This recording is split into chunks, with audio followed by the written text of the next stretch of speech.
This is our 12th anniversary. We started out in the City Hall and the City Council chambers, meeting on Sundays, and we would back the trailer up. Actually, we started out backing up my van up to the back door there and unloading everything, setting it all up, having our worship service, tearing it all down, putting it back in the van. Then later we got the trailer, a little pull-behind trailer out there, and that became the house for all the equipment. We did get a chance to move. It wasn't exactly a barn, as Nicole said. It was a workshop. And that was good because we could keep everything set up. We didn't have to set up and tear down. It kind of looked like a barn, right? And all of our kids, except for my son, had a direct connection, thank you, with the church. And even our son did, because his church in Pelham, Alabama, came here and helped frame out this building. When they showed up with 150 people, this building was a warehouse, literally 4 walls and a roof, and a concrete floor. And these 150 people, within a matter of 7 days, framed out this entire building, every room, including the stairs and the upstairs, the shower facilities, the baptistry. They framed it all out in 1 week. My son's church came twice and did block parties and all of that stuff. So God has been on the move and blessed us with lots of family to come and be a part of it. And many of these that have come and gone, some of them have come and gone and come back again. And some others that are down here that were on the video that showed up, which was surprises. I did put in parentheses, they come back to visit often. So I'm not surprised that you're here. But anyway, we're glad that you're here. And the one person that has absolutely been with me since before the beginning of this church has been my sweet wife, Renee. And I've asked her to come and share a few things from her heart. She's not away and greeting you from afar, but she's here, and she wanted to share some things that God has laid on your heart. And then I'll come and share God's message for you. It is very hard to narrow down just to 1 or 2 things, so you'll have to indulge me because I have like 3 things I want to talk about. I will tell you that I would have been much more comfortable doing this on a video that you could watch and I could sit down and watch it. However, our wonderful associate pastor, Pastor Vance Evans, invited me to share, and I wasn't going to take up that challenge until yesterday when he asked me about it. I said, no, I just asked him for extra prayers. It is such a joy. You just don't know.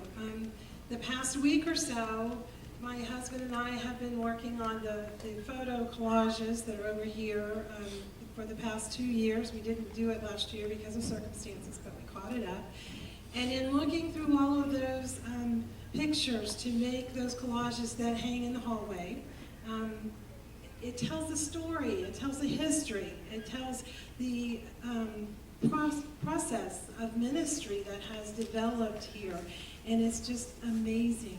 And it's very, very important in our Christian walk to do as the Israelites did when they crossed over the Jordan, to pick up a stone of remembrance along the way. That's very, very important, because there are times that get rather tough, and ministry can get rather tough, huge blessings, but it's at those times that we have those stones of remembrance, and we don't lose our faith in God when that happens, because we remember His faithfulness to us, and we remember the strength He gave us the last time it was tough.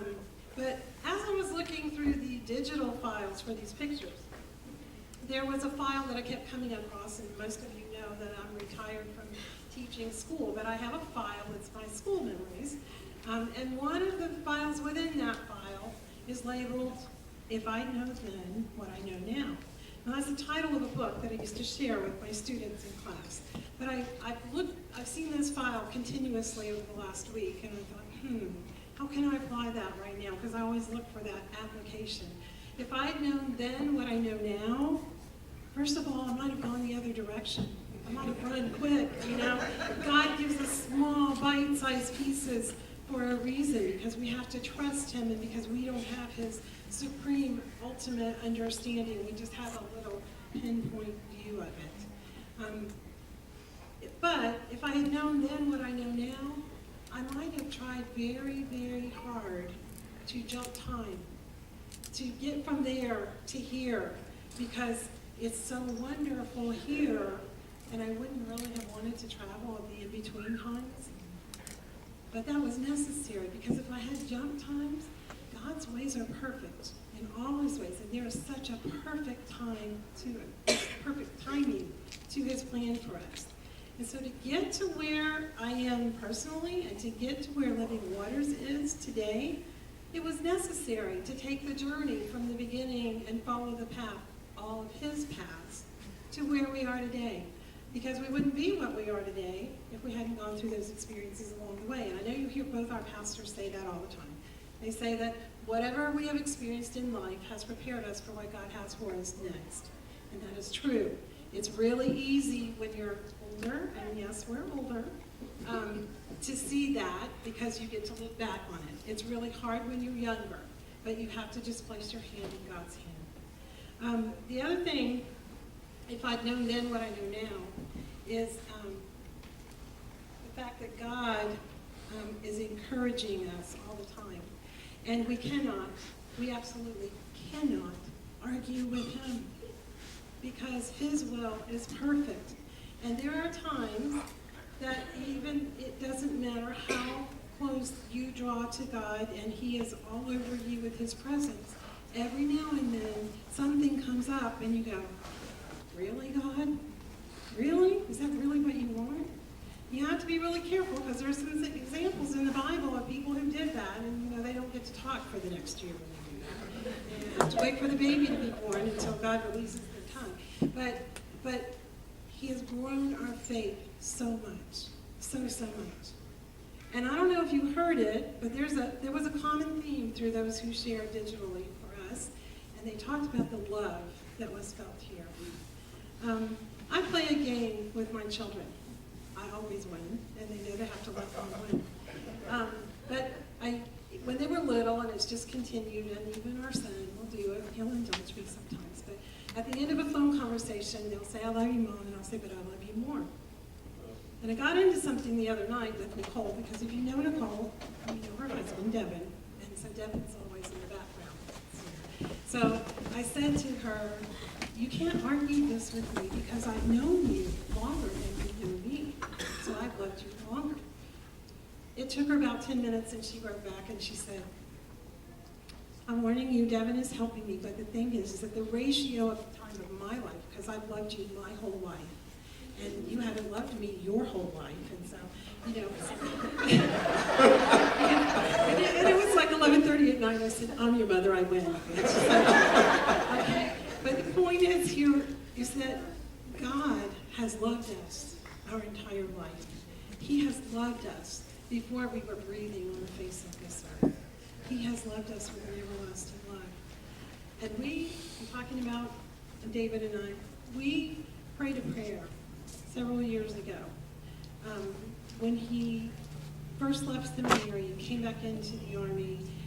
Ministry wasn't exactly as we thought it would be, but about halfway through his military ministry, God began to show us what would come later. But it was only after we cried out to him, break our hearts for what breaks yours. I'm going to tell you that can be a very dangerous prayer. It can be very dangerous, because you are totally vulnerable before the Lord. We are anyway, we just don't give it up to him, But when he begins to do that, then he blesses you when you give over and you are obedient with vision, with his vision, with things that do not make sense to man, with things that don't even make sense to you if you dwell on it. But if you dwell in him and you let him dwell in you, it makes perfect, absolute sense. So he began to give us vision for this church. We weren't even here when that vision was given to us. We didn't know exactly where it was going to be. We were in Kansas at the time. And then when we came here, through a series of events, too many to talk about right now, but if you want to sit with us for hours, David will share all of it with you. He loves to tell the story, and we need to tell the story. We need to keep it fresh. We need those stones of remembrance. But as we became aware of where it was going to be in this community, we already loved you. I want you to know that. We feel tremendous love from you, but we already loved you. We didn't know you, but God told us that you were coming. He told us that he would bring people from the community across the street and from the surrounding communities, and we loved you. And because we loved you, because that love was put in our hearts by God himself, who loved us first, that's why we love him. He gave us a love for you. So we win in this situation because we've loved you longer than you've loved us. But the great blessing is that when you come, I really believe that the shared vision now between our two pastors and the vision between us and the leadership of this church that we have covenanted with God to carry on is that when most people come here, to the best of our abilities, we love them. Because God's told us to love our neighbor as we love ourselves. And he's doing that, and he's working that in our lives, and he breaks our hearts for what breaks his. That means when you come with a need, we're all about helping you with it. We feel that breaking of your heart with you. And then God just allows us to find ways to love on you. And if you're not feeling loved on, come tell us, because we got it to give you. We want to do that. My fondest memory here is encapsulated in the word prayer. In the word prayer. Because I've learned through following the vision for this church what it means to cry out to God. I mentioned that some of the time it's not just, easy streets. It's not, and it's not because any of you are difficult or anything like that. It's not because there's someone that's in our faces, because that hasn't happened here. We are greatly blessed. But sometimes there are, things like finances that don't come through. There are things where, God gave us the vision, and so then we put a plan in place, and we got halfway in it, and it was like, oh, God, you're there, and we got ahead, and you have to confess that, and you have to come back to him, and you have to cry out to him and say, forgive us and help us get back on track with you, whatever that may be. But in crying out to him, it can be for good things, it can be for hurts, it can be for sorrows, it can be for directions. I've learned the value of writing things down. I don't know that we have it in digital form. It is far too fragile now. But in this envelope is a napkin, because that's all we had to write on when God had us in a place where we could sit down and write down exactly what he wanted for the vision for this church. And it included, what we've heard many things here, it included women's ministry. It included children's ministry. It included outreach. Our daughter Rebecca mentioned going out in the neighborhoods here. And our youth are doing that now. That's on the collages over here. And it mentioned multicultural emphasis. And it mentioned missions and what a reality that has become for us. But it was written down. And we cried out to God over this. Nothing sacred about the napkin, sacred about the vision. We cried out to God over that. Right after we moved into this building, we thought we had some struggles with construction. That's never easy anyway. It's never, ever easy when the enemy is at your back. But we were in. And 4 months after being in the building inspector finally released the building that we could have full use of it. Before that, we moved in May. That's why we chose May to be the month we would celebrate an anniversary. We moved in May, but we could only have one service. That was it, the Sunday morning service, because there were still some unfinished things in the building. In September of that year, he had released the building. And so we planned a huge building dedication. And ministers came from other churches who helped us, and associational directors. There was standing room only in this sanctuary. It was a wonderful service. But 4 days before that, we were presented with a mechanical lien on the building. We had been told that there was a $4,000 bill that was still outstanding. And the person that we owed the money to had agreed that we could pay payments with that. All of a sudden, for some unknown reason, the enemy was at work.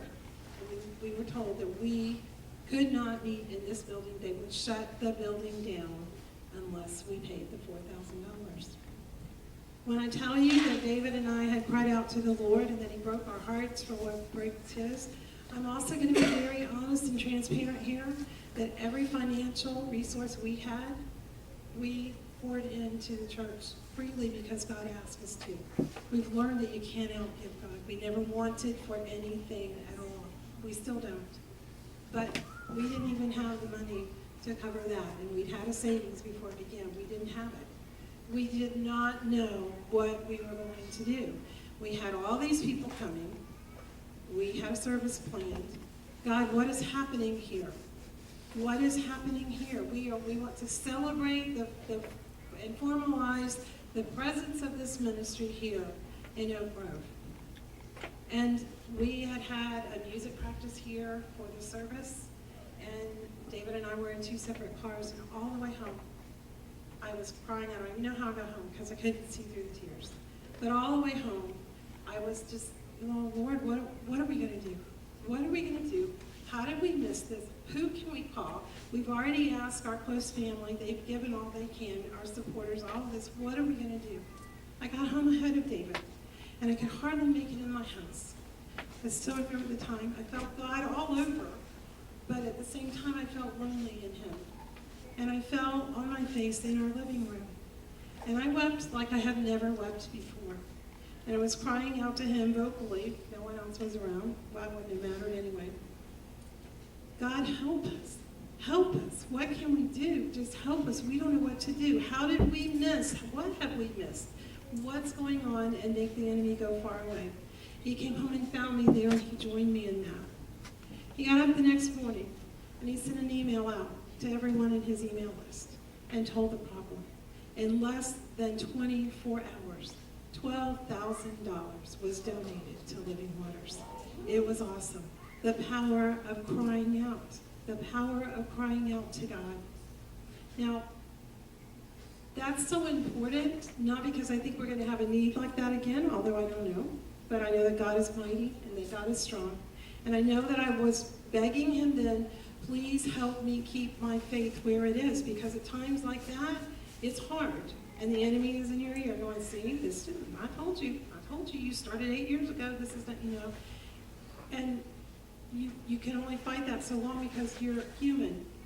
So you must call on the power of God, because in your weakness, he's made strong.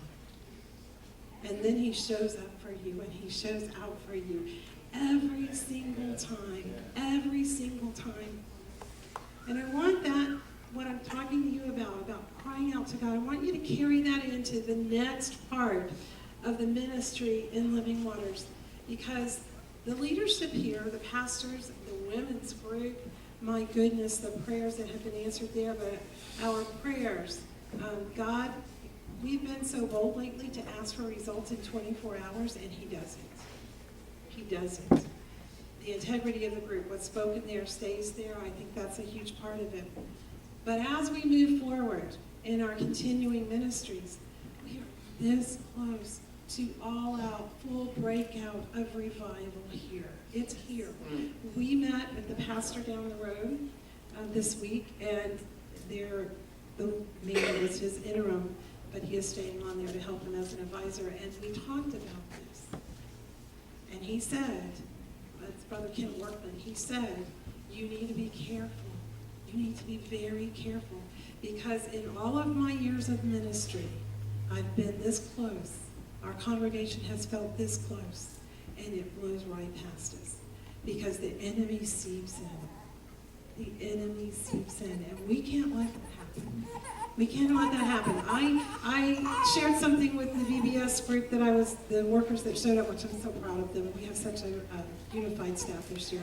But I shared Friday night with them that the only thing worse The only thing worse than being lost is being lost and no one is looking for you.